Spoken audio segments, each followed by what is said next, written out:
Hi అండి, ఎలా ఉన్నారు? అందరూ బాగున్నారా? నేనైతే చాలా బాగున్నాను. మీరు కూడా బాగుండాలని దేవుణ్ణి మనస్ఫూర్తిగా కోరుకుంటున్నాను. నేనైతే నల్గొండ నుండి 4 కిలోమీటర్ల దూరంలో ఉన్న పానగల్ ఛాయా సోమేశ్వర ఆలయానికి వచ్చాను. పానగల్లో ఉన్న ఛాయా సోమేశ్వర ఆలయం నల్గొండ జిల్లాలో ఉన్న ఒక ప్రాచీన దేవాలయం. దీనిని 11వ శతాబ్దంలో కుందూరు చోళులు నిర్మించారు. ఈ ఆలయం పేరు ఛాయా సోమేశ్వర ఆలయం. ఛాయా అంటే నీడ, సోమేశ్వరాలయం అని పిలువబడ్డానికి కారణం ఆలయంలోని ఒక స్తంభం యొక్క నీడ ఎల్లప్పుడూ ప్రధాన దేవత అయిన శివలింగంపై పడుతుంది. ఇది 3 గర్భాలయాలతో 3 దేవతలకు శివుడు, విష్ణువు, సూర్య భగవానుడు శైలిలో నిర్మించబడింది. ఆలయంలోని ఒక స్తంభం నీడ ఎప్పుడు ప్రధాన శివలింగంపై పడుతుంది.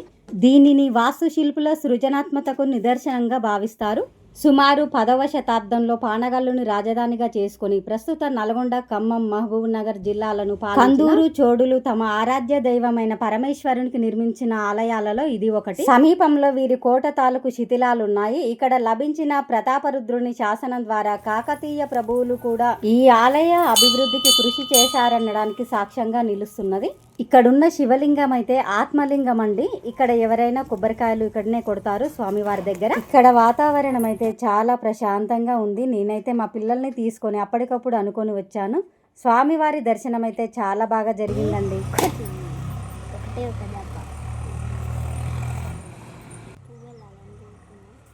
పెడతారా కుంకుమ పెట్టుకోండి పెట్టరా.